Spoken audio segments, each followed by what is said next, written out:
আমরা কম বেশি সবাই জানি এবং প্রত্যেকটা ভারতীয়র এটা জানা দরকার।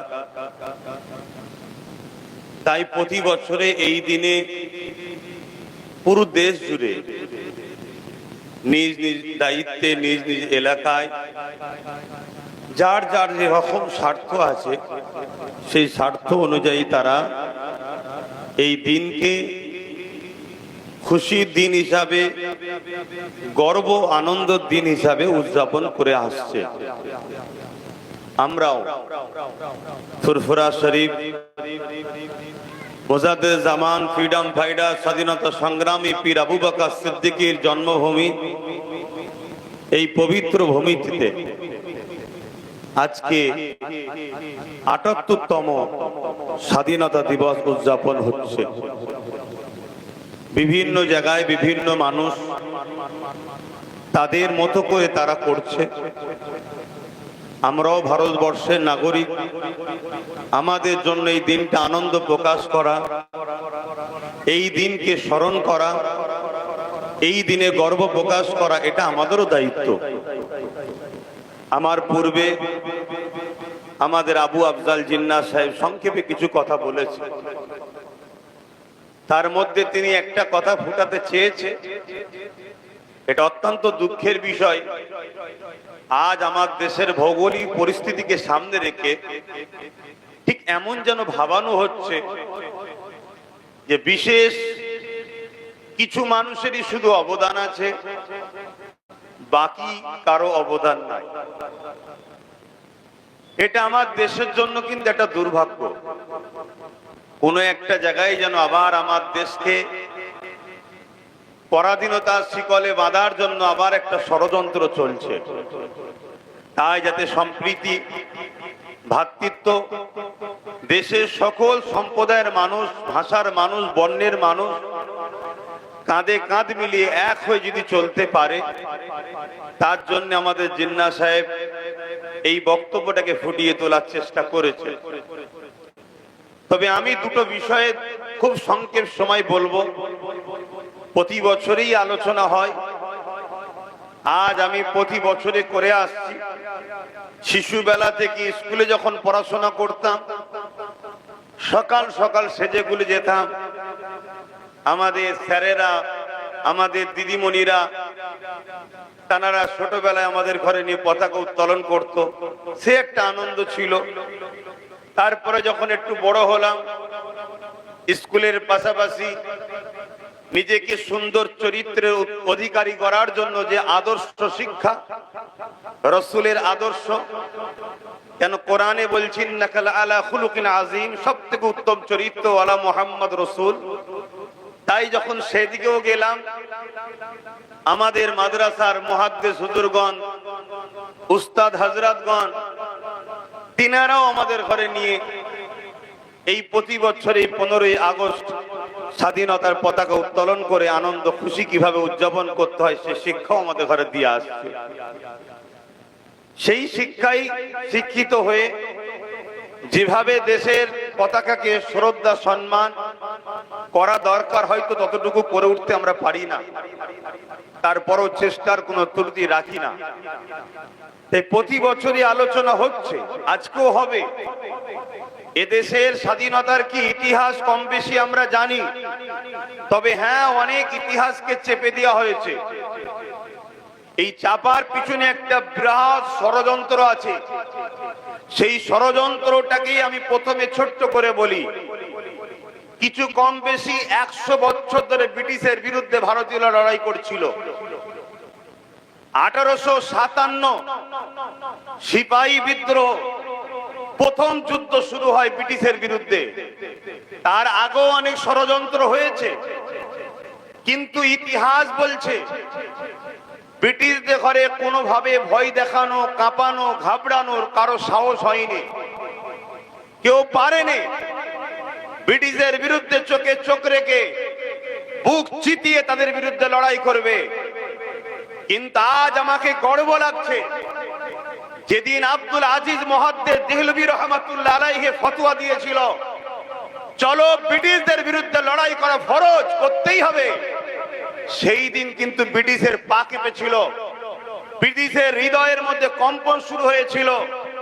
কেন ইংরেজ হতে পারে, তারাও জানে মোস্তফা জানে রহমতের গোলামরা এরা যখন কোন কাজকে ধরে, এই কাজের মধ্যে কোনো বেঈমানি, কোনো মুনাফিকি রাখে না, তারা তার শেষ নিজেদের জীবনকে দিয়ে হলেও করে দেখায়। আমার বলার উদ্দেশ্য এটাই, আজ কিন্তু আমরা যারা মাদ্রাসা তুলাবা, আজ যারা আমরা মোস্তফা জানে রহমতের অনুসারী, কোন একটা জায়গায় যেন আমরা আমার দেশকে, দেশের উপরে যে দায়িত্ব, দেশকে যে দেখার আমাদের যে দায়িত্ব, দেশের সার্বভৌমত্বকে নিরাপদে রাখার যে দায়িত্ব, দেশের বিচার ব্যবস্থা ঠিকভাবে চলছে কিনা সেদিকে খেয়াল করার যে দায়িত্ব, দেশের অর্থনীতি, সমাজনীতি, দেশের মানুষের এডুকেশন নীতি, দেশের মানুষের বসবাসের যে ব্যবস্থা, সমস্ত দিকটা যে আমাদের দেখার যে একটা দায়িত্ব আছে, সেই জায়গায় কোনো এক জায়গায় যেন আমাদের ভাটা পড়ছে। তাই আমি আব্দুল আজিজ মুহাদ্দিস দেহলভী হুজুরের প্রথম কথাটা বললাম। আর আমাদের এই গাফলতির কারণেই আবার কিছু স্বার্থপর মানুষ আমার দেশকে আবার লুটতে শুরু করেছে। অ্যাকচুয়ালি ব্রিটিশরা কি করত? 200 বছর ধরে ভারতবর্ষকে লুটেছে, ভারতবর্ষের কাঁচা মালকে তাদের বিদেশে রপ্তানি করেছে, ভারতবর্ষের মানুষের রক্তকে, ব্লাডকে সিলিঞ্চি দিয়ে টেনে সেদিকে বিদেশে ব্লাড ক্যাম্পে সেগুলোকে তারা জমা করেছে। তাদের মূল লক্ষ্য ছিল আমার মাতৃভূমি, আমাদের মাতৃভূমি যেটা আমাদের মায়ের মতো, আমাদের মাকে তারা 200 বছর ধরে লুটেছে বলাটা আমার ভুল হবে না। আবার আমাদের গাফলতির জন্য, আমি আবার বলছি, আমাদের গাফলতির জন্য কোন একটা জায়গায় যেন মনে হচ্ছে আবার কেউ কেউ আমার মাতৃভূমিকে লুটতে শুরু করেছে। দেখুন, স্বাধীনতার দিন আসছে, পতাকা উত্তোলন হচ্ছে, স্বাধীনতার বিষয়ে বিভিন্ন আলোচনা হচ্ছে, মনীষী যারা জীবনকে উৎসর্গ করেছে তিনাদের নিয়ে আলোচনা হচ্ছে, সবটাই হওয়া দরকার। কিন্তু আমরা নতুন করে যদি আমার দেশের উপরে কখনো বিজনেসের নামে বা ব্যবসায়ের নামে, যেমন সেদিন ইস্ট ইন্ডিয়া কোম্পানি বিজনেসের নামে আমার দেশে ঢুকে দেশকে গোলাম বানিয়েছিল, আজকেও যেন কিছু কোম্পানি আমার দেশকে গোলাম বানাতে চাইছে। আশা করছি আপনারা বুঝছেন।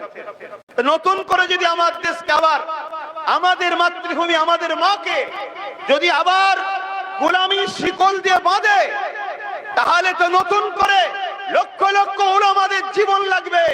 কিন্তু কোন এক জায়গায় যেন উলামারা বা আলেম সমাজ দেশের যে দায়িত্ব, সে দায়িত্ব থেকে কিন্তু আমরা পিছিয়ে যাচ্ছি। আমরা যেন মনে করছি ইসলাম আমাদেরকে শুধু বলেছে মসজিদে থাকো, ইসলাম যেন আমাদেরকে শুধু বলেছে তোমরা দরুদ শরীফ পড়ো আর যে খানকা শরীফে বসে জিকির করো। এটা যেমন দায়িত্ব দিয়েছে, ইসলাম তো আমাদেরকে এটাও বলেছে তোমার মাতৃভূমি, তোমার হুব্বুল বতন, তোমার দেশকে ভালোবাসা, তোমার দেশের সার্বভৌমত্বকে নিরাপদে রাখা, এটাও তো আমাদেরকে বলেছে। সেই জায়গা থেকে যেন আমাদের গাফলতি হচ্ছে। তাই আমার বলার উদ্দেশ্য, এই জায়গাতে আমাদেরকে আগিয়ে আসতে হবে। শুধু স্বাধীনতার দিন আসলো, পতাকা তুলে দিলাম, দেশের জয়গান গাইলাম, দেশের যারা দেশের জন্য জীবন দিয়েছে সেই স্বাধীনতা সংগ্রামীদের কিছু জীবনী বলে দিলাম, দেশপ্রেমিক হয়ে গেল।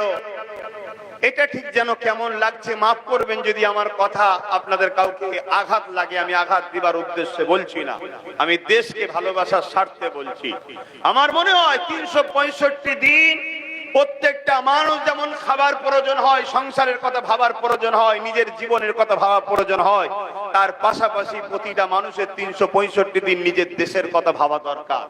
তবে সে একজন প্রকৃত প্রকৃত দেশের নাগরিকের হক আদায় করতে পারলো। আমার মনে হয় এই মনের কথাটা আপনাদের কাছে রাখছি।